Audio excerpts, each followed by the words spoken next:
You are in the Warriors Huddle with me, Bram, with me per usual, my master of all things video and sound, Maxime. How's it going? And my boy and producer, MT. What's up, Dub Nation? Gentlemen, no guest today, so let's jump in here. How has it been watching these playoffs without the Warriors in them? I don't care. Like, I was trying to force myself to care because I like basketball. And I was like, are the Warriors really like that much more entertaining than, like Luka scoring a ton of points? If Steph scored 38 points and had 11 rebounds, and 8 assists, I'd be like, oh, MVP game. But I just didn't care as much. I mean, the basketball has been mostly excellent. And we have had a couple of really good series and some what the announcers have called heavyweight games, which I agree with. Yeah. But it's the stakes that are missing. I genuinely miss having the Warriors on a night-to-night basis and the parties that represented and just the experience of having Warriors playoff basketball. Yeah. But I'd also be lying to tell you that I don't totally enjoy not having that stress in my life. Like the watching those games every couple of days was taking years off my life during the playoff runs. I took the fucking losses so hard that being able to sit, watch, and enjoy without that huge downside, there's some benefits there. It's like watching a video of somebody else skydiving. Like it's slightly entertaining, and what they're doing is I don't know, worth watching. But there's no stress or stakes for me. I feel like this falls into two camps, how you can watch the postseason. There's like love watching and hate watching. I love watch the Warriors. There's still a lot of joy in the hate watching. Watching the Suns get swept was very enjoyable for me. Before we go Warriors, what's sticking out to you boys? Because I'll give you a couple from me. Denver's play, and I've used this analogy before, and it dates me, but I'll do it again. There used to be these old school cartoons, Looney Tunes, and in them there was a character, Pepe Le Pew. Pepe Le Pew is a skunk. He spent the entire time of an 8-minute cartoon chasing a cat. The cat would run as fast as it could, would cross lakes, would go over mountains, would get into blimps. The cat would do everything it possibly could. Pepe Le Pew would never change pace, would always just stay right behind the cat. In the end, Pepe Le Pew would win, would always win the race. Denver throughout the regular season, but sure as shit against LA, just kept his pace. Didn't matter if they were up 20, down 20. Didn't matter who was hurt, who wasn't. Didn't matter who was hot or wasn't. They just collectively came out and had good play after good play after good play, and then ultimately beat LA. And that seems to be their superpower, is they just get a good shot every single time. And the other thing that stuck out is the ascension of Anthony Edwards. This has been a passing of the baton postseason. I mean, we're watching all the young teams kind of figure out who they are. But I'm not sure if anybody has taken a leap more than Ant Edwards. And instead of praising his game, you know what I'm going to praise? His 100% acceptance rate. I have never spoken to a single person about Ant Edwards, and that person was like, fuck that guy. It's never happened. Everybody is excited about him. He just got the most pompous but biggest sign of approval from Jordan, who basically said, he reminds me of me, which was an incredible take. So those are the two things that stick out for me.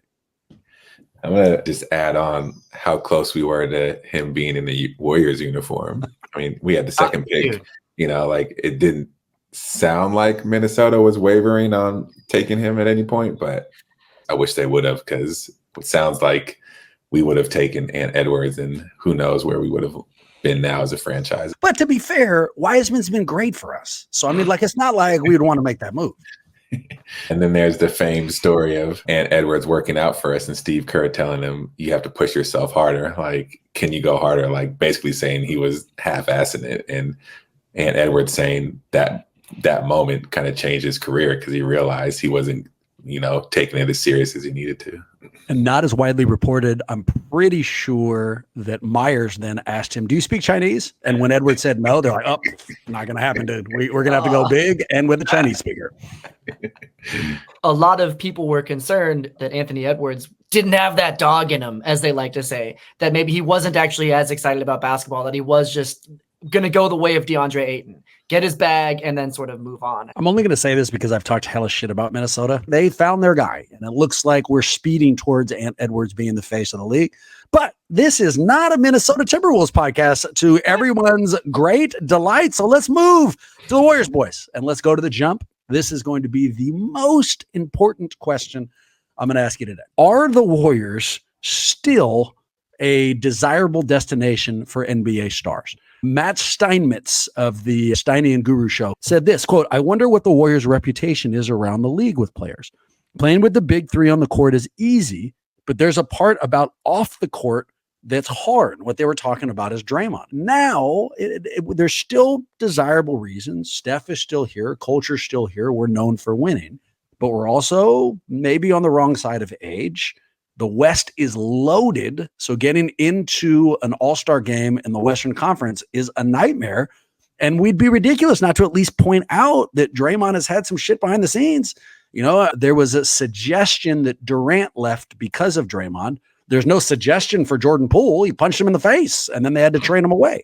So what do you guys think, man? Are we still, top three? If an NBA star is willing to leave, is Golden State the spot he'd like to land? Well, I don't think that you should take Jordan Poole getting punched as an example, because now he is maybe objectively the worst player in the NBA, because we also have Chris Paul as the goalpost for the opposite end of the spectrum. This is somebody that was a huge antagonist for Golden State, and then he comes to Golden State and he can't stop talking about how amazing it is to be with Draymond. So I think from a cultural perspective, from like a basketball IQ perspective, there's still a lot of reasons to be excited to be in Golden State. MT, do you agree? I don't, unfortunately. I wish we were, but I think post-pandemic, you look at it, there's no Bob Myers. Bob Myers is a significantly more sexier draw than Mike Dunleavy. The core three are aging out. So it's like, do you want to come play in the twilight years of the core three? With an aging core, no Bob Myers. I think we've just lost some of that shine. I feel like we've taken a step down now. Not entirely. We're not out of the conversation, but now we're in a place where we can only go after players who are available for a reason, right? We don't just get anybody we want. Now we're talking about LeBron James or Kevin Durant because they're older. There's a reason they're available. Those are the caliber stars we're going to. If we're using it as like a vacation destination, we used to be like an all-inclusive resort and like on the beach in some beautiful European locale. That's not true anymore. A place where anyone would want to go at any point, regardless of what was happening. Now we're like a budget Hawaii vacation. I'm still in. It sounds great, but it's not tip top. Steph is still a big, bright, shiny reason to come here. Clay, maybe not so much. Draymond, maybe not so much. If you're a young player watching what Moses has had to go through, not, the most intriguing deal, which leads to our offseason focus, boys. I put together 3 possible superstar trades, but before we do, if it's up to you, would you do make all the young assets available, let's bring in a superstar? Or are you a little colder on that now because we're watching what Kevin Durant and the Suns are going through? The big difference here, the Suns, granted, they got to the finals once, but they don't have any titles. We know that Steph Curry is capable of leading a championship team to a championship. And I, as a Warriors fan, as a Steph Curry fan, I want nothing more than to see him get a 5th ring. And so I'm willing to do anything to get to that point. Makes me hella nervous. I've said this a million times. I'm the kind of person who likes looking forward to things. My favorite part of a 3-day vacay, or a 3-day weekend rather, is the Thursday night before, and so the idea of giving up all of our assets to squeeze everything into like 1 or 2 years makes me really nervous. I hate the idea of like where we'll be when we don't have any draft picks in the future, but it doesn't change what we've said a million times. You're never going to see a player of his caliber again. Steph Curry is a once-in-a-generation player, but I got lemon booty, boys, watching how good Minnesota and OKC are and the gap between us. It's no guarantee that we bring in another star that we're winning a championship. I think I still want to pursue it, but it makes me nervous because if we give up everything to come in second, that doesn't sound particularly great to me. The comparison to Phoenix is a little off to me just because Phoenix has 3 players that roughly do the same thing, whereas Steph, Clay, and Draymond don't. So I think you have to go all in. We won a championship with those 3 and then a bunch of strong role players because Wiggins played out of his mind. If we found the Wiggins that would play out of his mind, whoever that player is, you owe it to Steph to do that. It'll hurt when we can't rebuild, not when we have to rebuild, right? Steve Kerr said, look, that should have been the first loss in a 7-game series. We should be down 0-1, not out of the playoffs. And in fact, with all of the injuries, he intimated, he didn't say, well, he said, I viewed this team as a 50-win team. He intimated that they weren't because, people weren't necessarily available. What he said was, we kind of got screwed. Does that change anything? Does that make you feel like, wow, we can stand pat and not have to give up assets? Or is Kerr maybe being a little delusional and emotional shortly after a shitburger loss? I trust Kerr's assessment of talent. He knows what it takes to win a championship. I mean, post All-Star break, we had one of the strongest records. I still believe if Gary Payton II plays in that sack game, that it's not a blowout. Wouldn't guarantee we win just because of GP2, but I think it's a lot closer. You just inadvertently talked me into it. Not because of the ultimate analysis, solid enough. Because of the line of like, look, if we had just had GP2, we wouldn't have been blown out in the 9-10 play-in game. We would have had a shot against Sacramento if we had only had GP2. So yeah, dude, I think maybe a big change might be necessary, which leads to 3 possible trades, gentlemen. These are all big names. Here is the first name, Kevin Durant. Before I give you the actual trade, Maxime, you like the idea? Just getting the band back together. How do you feel about Durant returning to Golden State? So unbelievably mixed. This dude clearly comes with so much baggage at every stop, and he continues to not take me up on my proposal to meditate with him on a daily basis, which I know would help. And so if he comes back to Golden State and he's not taking care of his mind, it's only so much time before it combusts. Turns out that having success and then losing it has made me completely ditch my principles. Like when we were winning 19 wins in a season, I could tell you things like, I never want that person playing here, or I love Yuri Welsh, or Vontigo Cummins is going to be a star. We need to develop these guys. And then somewhere along the line, we started winning championships. I'm desperate to get back there.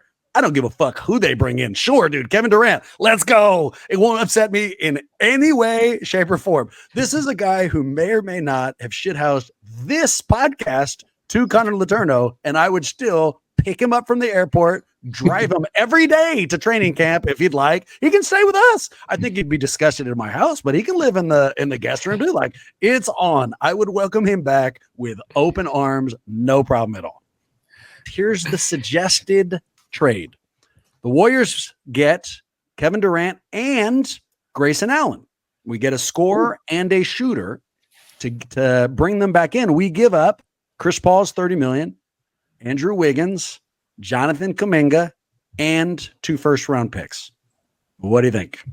Yes, I take it. First of all, I think Grayson Allen is nice. Good for him for getting his bag before the Suns shitstorm really hit the fan. I think that moves the needle. I'm still not, as I've said before into this microphone, not completely convinced that Jonathan Kuminga is on the superstar track. So I think selling high is right now. I would if we could drop the first round picks from 2 to 1. I just feel like it's a lot of it's a overly generous lifeline to Phoenix. I realize it's probably what it would take, if not more. Ultimately, I say yes, but begrudgingly, I push hard to try to see if I can get those 2 first round picks down to 1. First round picks are so interesting, right? I mean, especially as Warrior fans, for every Steph Curry, we've got a Patrick O'Brien.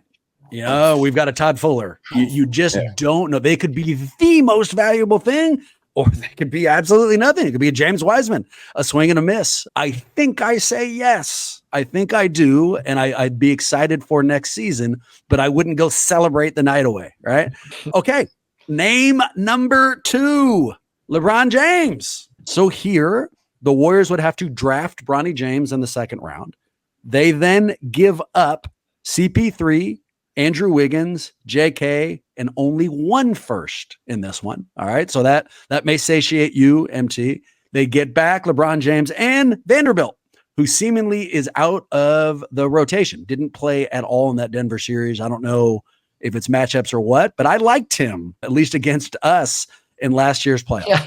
So before you even give me the answer on the trade, MT, take this one first. How do you feel about LeBron coming here? Less, just because of the years against Cleveland. So, LeBron has always been kind of our our biggest rival. He's still not James Harden or Dylan Brooks in my eyes. So if we could deal with CP3, I feel like eventually we would get used to seeing LeBron in a Warriors jersey. But yeah, I mean, I would love it if Vanderbilt is included in it. I think that's more of an easy trade. I think I immediately do it just because Vanderbilt is really good defensively, doesn't need the ball on offense. And he can set screens and just kind of do his thing and kind of be the scrappy guy. And, the way LeBron James is playing, he doesn't look like he's slowing down, even though he's 39. So I think we draft Bronny James and bring him in, and we probably make it to the Western Conference Finals. As far as bringing LeBron in, just the idea, do I like it? I'm fine with it. I mean, I just told you that after everything we've gone through these last few years, I'm pretty much open to anybody coming in. But if we had watched them lose 4 straight, let's say we took the Lakers path, right? I almost think it is easier to have lost in the play-in than to have watched us get our ass beat in the first round as far as a fan experience. I say yes before the end of the call. They don't need a call back from me. I play coy, mess around, maybe see if they take Moody instead of JK. But before they got off, I'm like, yes. LeBron fits perfectly into the way that we operate, right? This is not a redundant position. It's just a fantastic fit. Also, if he has the player option for the coming year, it's possible that he's just a free agent and comes to us right away. So it's kind of more compelling to be like, oh, we could just slough off salary to fit him in instead of having to get rid of some of our nice pieces. But either way, I'm on board for the LeBron experience in Golden State. All right. Our third name, and it's not one we've heard that much about, and it's an exception to our theme here. This person is not in the end stages of their career. In fact, I think maybe some of their best playing days are ahead of them. It is Brandon Ingram. I think that New Orleans needs a change, and they are locked up in the front court. Zion continuously gets hurt, but Ingram's contract is coming up. All right. So assuming that Ingram might be available, here's the suggested trade. The Warriors give up Chris Paul, Klay Thompson, because they do not need another front court player, because that's exactly why they're trying to get rid of the logjam, right? That's why New Orleans would make that trade. So CP, Klay Thompson on a sign and trade, somewhere around $24 million. Brandon Projemski, a first rounder, and a pick swap. So we'll say that the first rounder is in 27, the pick swap's in 28. The Warriors get back Brandon Ingram and Jonas Valanciunas. I don't know how to say his last name. Valanciunas. I don't know. I practiced it before this. Definitely not Valanciunas, but I wrote it out phonetically on my page. Phonetically, and still fucked it up. I don't know where the "swe" came from. There was no W on this page. Who knows, dude? Either way, Valanciunas and BI, and the Valanciunas contract would have to be about what Klay's making, because he's also on a new contract coming up. What do you guys think? Nope. Yeah, I hang up the phone. I thought I was really thinking out of the box and was super proud of it, but even I have a no on this. Although I kind of like Ingram. He can shoot, he's got size, and he's young. That is not, we do not have size and we do not have youth. So those are 2 upsides. He has height. He doesn't have size. Yeah, wait a minute. Let me go back through this. Chris Paul, we don't care about. Klay Thompson, we do, but we already have said he's going to the bench in the best case scenario. Brandon Projemski, we really like, but it's not like a giant difference maker. And then a first rounder and a pick swap. That's not a terrible, we're not giving up a ton. Sleepless night. F you guys. You almost talked me out of this. Sleepless night. And I still call the next day and say no, but do I consider it? Sure. Yeah. What's his name? What's the GM from the Pelicans? Griffin? David Griffin? Valanciunas. That's who I was talking about before. Yeah. I don't know. You guys, Griffin Sweetness calls me. I'm talking about the player. Oh, no. I was talking about the game. Nah, you know what? It's good. We got there. Now you know exactly where I'm coming from, boys. I love the 3-man episodes, and this was no exception. Always huge fun. If you want to reach out to us, get us a question, let us know we did a good job, bad job, any job. Tell these bastards that the Ingram trade was a good idea. Let me know that I'm ridiculous and should have said no right from the jump. You can send us an email, and you can send that email to huddle@warriorshuddle.com. We're on social media sites everywhere. You can support us on Patreon. And with that in mind, go Warriors. And hopefully we'll see you next week. GP2 forever.